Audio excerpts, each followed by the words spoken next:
पूछा था। तो उस ब्राह्मण के बाद में दूसरे ब्राह्मण ने अपने घर में ही भगवान कथा पूजन किया था। उस बीच में क्या हुआ था आपको कथा सुना। एक जलऊ लकड़ी की गोली बेचने वाला गरीब आदमी लकड़ी बोझा मस्तक रखा जा रहा है कहीं बेचने के लिए, परंतु उसको प्यास लगी, जल पीना है, तो जल पीने के लिए वही घर में आ गया जब भगवान कथा पूजा हो रही।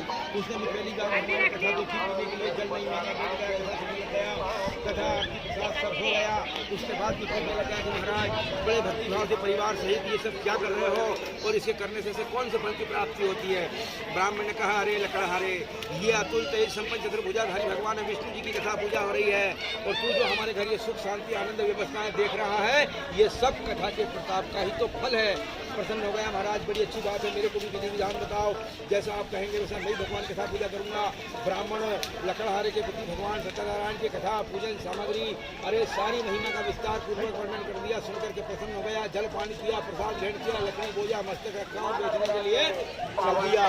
खूब मनी मन में प्रसन्न हो रहा है कि भगवान बड़ी अच्छी बात मालूम हुई है, आज तो लकड़ी का जितना भी पैसा मिलेगा सब तुम्हारी कथा पूजा में लगा जाऊंगा।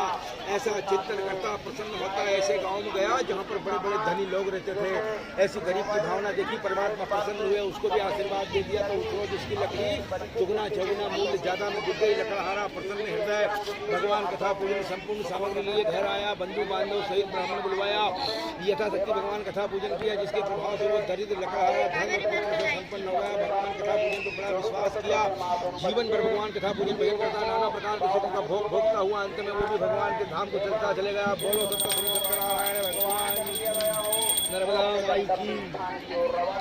सूत जी महाराज के थे ऋषियों, अरे प्राचीन काल में अपनी प्रजा का पालन पोषण करने में तत्पर तैयार रहने वाले महान दानी ज्ञानी सत्यवादी जितेंद्रिय एक उल्का मुख नाम के राजा थे और ऐसी ही उनकी महारानी थी।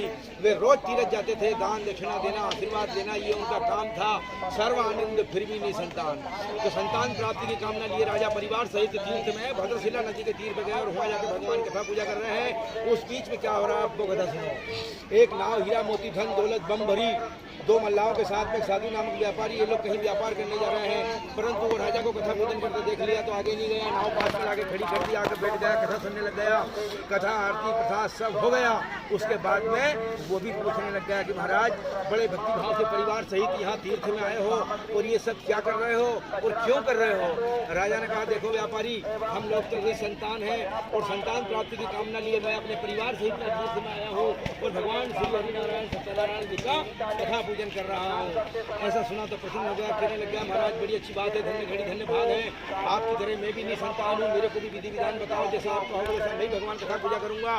राजा व्यापारी के प्रति भगवान सत्यनारायण की कथा पूजन सामग्री सारी महिमा का विस्तार पूर्वक वर्णन कर दिया। सुनकर के प्रसन्न हो गया, प्रसाद ग्रहण किया और व्यापार करने चले गया।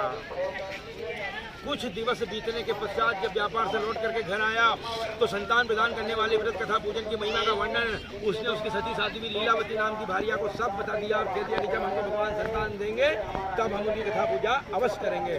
ऐसी भावना व्यापारी की देखी, परमात्मा प्रसन्न हो गया, उसको भी आशीर्वाद दे दिया। तो वही दिन से लेकर 10वां महीना में तो लीलावती को बहुत सुंदर कन्या की उत्पत्ति हुई, आनंद हो गया, निस्संतान से संतानवान हो गया और भगवान के आशीर्वाद से दियल कन्या रोज बड़ी होती थी।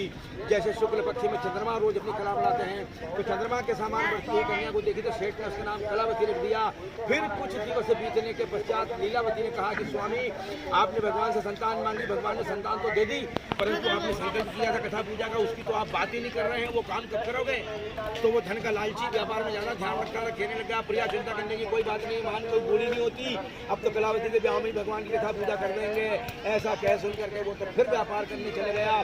फिर कुछ दिन बाद लौट के आया, तब तक नारायण जी के पास से कलावती तो ब्याह योग हो गई, क्योंकि वो तो रोज बड़ी होती थी। सेठ ने मन में विचार, परिवार में विचार करके दूध को बुलाया और दूध से कहा कि भैया तू कहीं भी जा और श्रेष्ठ वर ढूंढ करके ला, कलावती का ब्याह करेंगे और दामाद को भी अपने घर ही रखेंगे, ऐसा वर ढूंढ करके ला। तो दूध सेठ की आज्ञा पा करके कांचनपुर नामक नगर में गया और वहाँ से उन्हीं की जात का बड़ा सुंदर और गुणवान पुत्र को लेकर घर आ गया। सब लोग उसको देख कर प्रसन्न हो गए। सेठ ने प्रेम पूर्वक अपनी जात के रीति रिवाज के साथ परिवार जनों के साथ मिलजुल करके अपनी कन्या का उस वणिक पुत्र के हाथ में पानी ग्रहण संस्कार कर दिया, परंतु दुर्भाग्यवश जो ब्याह में कथा पूजन करना था भूल गया। भगवान रुष्ट हो गए, उसको श्राप दे दिया कि तेरे को अब महान दारुण दुख भोगना पड़ेगा। अब क्या होता है, पहले अकेला था जब तो एक नाव 2 मल्लाह, जमई हो गया तो 2 नाव 4 मल्लाह हो गए, भरो नाव हीरा मोती धन दौलत चलो गए। कहाँ गए ये लोग? रत्नसारपुर नगरी में गए। उस जमाने में वहाँ पर महाराजा चंद्रकेतु का राज चलता था, तो उनकी नगरी में जाकर के व्यापार प्रारंभ कर दिया। रोज दिन भर धन लेना भी बेचना भी, तो रात में कहीं व्यवस्था से रख लेना और सो जाना, दूसरे दिन फिर वही काम। बस ऐसा ही चलते चलते एक रोज रात्रि में भगवान का कोप हुआ, तो राजा के खजाने में हुई चोरी। तो चोर राजा का धन चुराए और चले। राजा के दूतों ने देखा तो तुरंत दौड़े। चोरों ने भी देख लिया कि अरे राजा के दूत भी आ गए, तो चोर घबरा गए। तो चोरों ने घबरा करके राजा के धन को भगवान के श्रापित व्यापारी भी वहीं कहीं सोए हुए थे तो उन्हीं के पास रख दिया और वहीं पर छुप गए। तुरंत राजा के दूत आए, देखा कि अरे ये चोर तो बड़े चतुर और बड़े चालाक हैं, अभी तो दौड़ते आ रहे थे और अपने को भ्रमित करने के लिए जल्दी से ये लोग सो गए, जो कि राजा का धन सरैया के पास रखा हुआ है। तो राजा का धन सोए व्यापारियों के पास दिखाया तो उन्हीं को चोर मान लिया, उनको नींद से जगा दिया, उनकी कोई बात नहीं मानी। साहब धन से गिरफ्तार कर प्रातःकाल राजा के समक्ष खड़ा कर दिया कि महाराज ये रात के चोर हैं और ये धन है, बताओ इनका क्या करना है। तो वो भगवान के श्राप के कारण राजा ने भी उनकी कोई बात नहीं मानी। साहब धन छीन माल खजाना में 2 ससुर जमुई जेल में बंद कर दिए और वही श्राप के कारण साधु व्यापारी के घर दूसरे चोर भरा गए और साहब धन चुरा ले गए। दोनों माता पुत्री लीलावती कलावती शारीरिक मानसिक धूप प्यास आदि व्याधि अन्य की चिंता में परेशान, रोज दोनों टाइम मोहल्ले में भोजन मांगना और पढ़ना। बस ऐसा ही चलते चलते एक रोज शाम को कलावती जिनका घर भोजन लेने गई